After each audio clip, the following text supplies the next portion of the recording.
It was just past midnight when the train pulled out of the station, its whistle slicing through the quiet darkness. Emma settled into her seat, a tattered book clutched in her hands.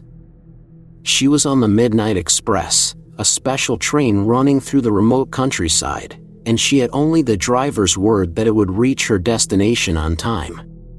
The carriages were old but well maintained, the upholstery worn but clean. She'd chosen a solitary window seat, hoping for a bit of solitude during the long journey. The only other passengers seemed to be a cluster of shadowy figures in the dimly lit compartments, their faces obscured by the deep, green velvet curtains. As the train rumbled down the tracks, Emma's eyes grew heavy. The rhythmic clattering of the wheels against the rails was soothing, and she found herself drifting into a light sleep. When she awoke, she was startled to find that the train had stopped, its lights flickering erratically. She glanced at her watch, 1:13 a.m. The train was not scheduled to stop here. A cold draft swept through the carriage, carrying with it a faint, metallic scent. Emma stood up and peered through the window. Outside, the night was blacker than the deepest void, with nothing but shadows visible against the thick, opaque glass. A shuffling sound drew her attention. She turned to see one of the shadowy figures from earlier slowly approaching her seat. The figure was tall and clad in a dark overcoat, its face hidden beneath a wide-brimmed hat. Emma's heart raced as the figure stopped beside her. "Excuse me," she said, trying to keep her voice steady, "why have we stopped?" The figure didn't respond. Instead, it turned its head slowly, revealing a face that seemed to melt into darkness. Emma's breath caught in her throat. The eyes, or rather, the voids where eyes should have been, stared at her with an unsettling, unnatural intensity. Panicking, Emma grabbed her bag and hurried to the door of the carriage, only to find it locked. The metal felt cold and foreign against her touch. She pounded on the door, shouting for help, but her cries were swallowed by the silence of the train. She turned to see more figures emerging from the shadows, their movements slow and deliberate. They seemed to glide rather than walk, their feet barely touching the ground.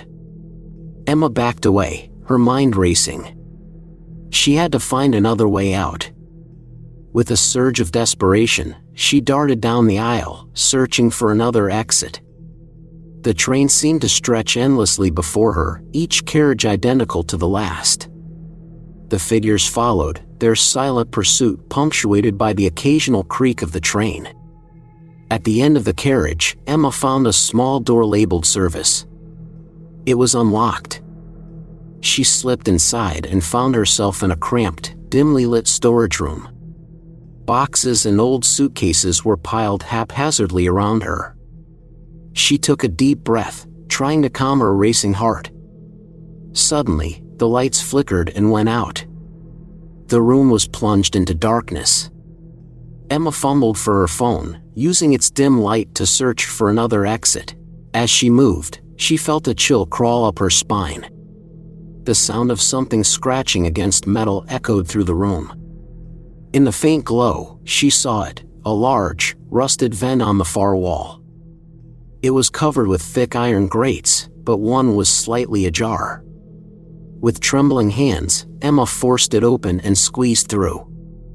On the other side, she emerged into a narrow, maintenance corridor. She stumbled forward, following the faint hum of machinery.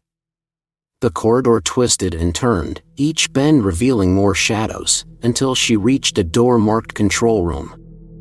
Inside, the room was filled with old-fashioned controls and flickering gauges. The driver was slumped over his console, his face eerily still. Emma moved closer, her stomach sinking as she saw the driver's eyes were wide open, but lifeless. A soft, eerie humming filled the room, growing louder. Emma looked around and saw a large, ancient clock on the wall. The hands were moving backwards, reversing time itself. She realized with horror that the train was trapped in a loop, condemned to travel through the night forever. Desperation gnawed at her as she ran to the control panel, trying to make sense of the levers and dials. Her fingers danced over the controls, but nothing seemed to work. The scratching sound grew louder, closer. Suddenly, the door burst open. The shadowy figures flooded in, their presence like a dark tide. Emma's heart pounded as she fought to keep her composure. She reached for the emergency brake, her last hope. With a forceful pull, the brake engaged, and the train shuddered to a halt. The shadows paused, their forms wavering. The lights flickered and came back on, revealing the train station. It was eerily deserted, and the platform was covered in a thick layer of mist. Emma stepped outside, her breath visible in the cold air. She turned to look back at the train, which was now just an ordinary locomotive, quiet and still. The shadowy figures were gone. As she walked away, she glanced back one last time. The Midnight Express sat silently, waiting for its next journey through the darkness, forever trapped in its endless night. Emma didn't stop until she reached the nearest town, and even then, she couldn't shake the feeling that the train was still out there, somewhere, waiting for its next passenger.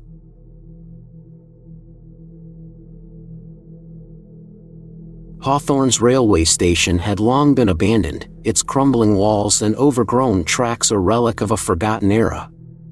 Few remembered the station's former glory, even fewer dared to venture near it. Local legends spoke of a ghostly train that would appear under the cover of night, but such stories were dismissed as mere folklore until Nathaniel Blackwood found himself in Hawthorne one fateful evening. Rain had begun to fall as Nathaniel, a writer plagued by an unyielding block, wandered through the desolate station. The air was thick with mist, and an eerie silence enveloped the area.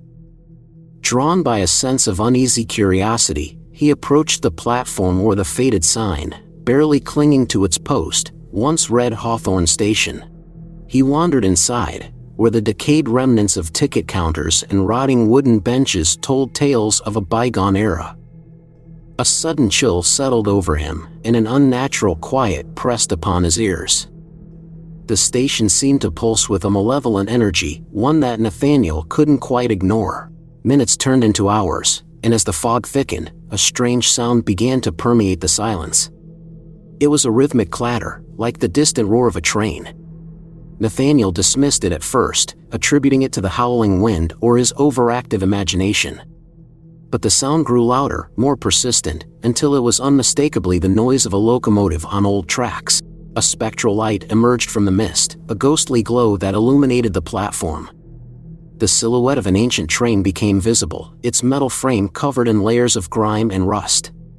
Despite its derelict appearance, it shimmered with an eerie luminescence that seemed to defy the darkness surrounding it. Compelled by a force he couldn't explain, Nathaniel boarded the train. Inside, the compartments were preserved as if frozen in time: plush seats, old luggage racks, and windows that distorted the world outside.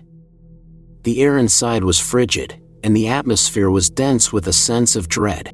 As the train started to move, the world outside became a blur of darkness and fog. The rhythmic clatter of the wheels was hypnotic, but Nathaniel's sense of foreboding grew stronger.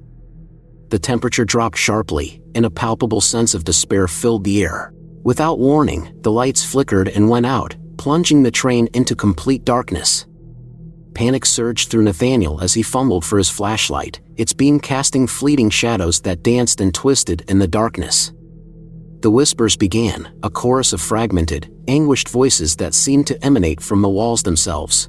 The train jolted violently, and Nathaniel's flashlight revealed ghastly, spectral figures moving through the compartments. Their faces were frozen in expressions of terror, their eyes hollow. The train's compartments seemed to stretch endlessly, each door he opened leading only to more horror. Desperate to escape, Nathaniel ran through the labyrinthine train, but the shifting corridors only served to intensify his fear. The whispers grew louder, more urgent, as if the lost souls within were trying to reach out to him. Each compartment he passed revealed more tortured figures, their hands reaching out in eternal agony. Finally, the train came to a halt, and the lights flickered back on. The mist outside had cleared, revealing a desolate, moonlit landscape. Nathaniel stumbled off the train, his heart pounding and his breath misting in the cold air. The station was nowhere to be seen. In its place was an endless, barren wasteland.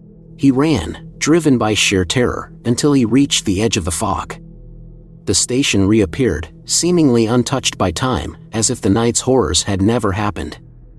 Nathaniel fled Hawthorne that night, never speaking of the experience that had become etched into his memory.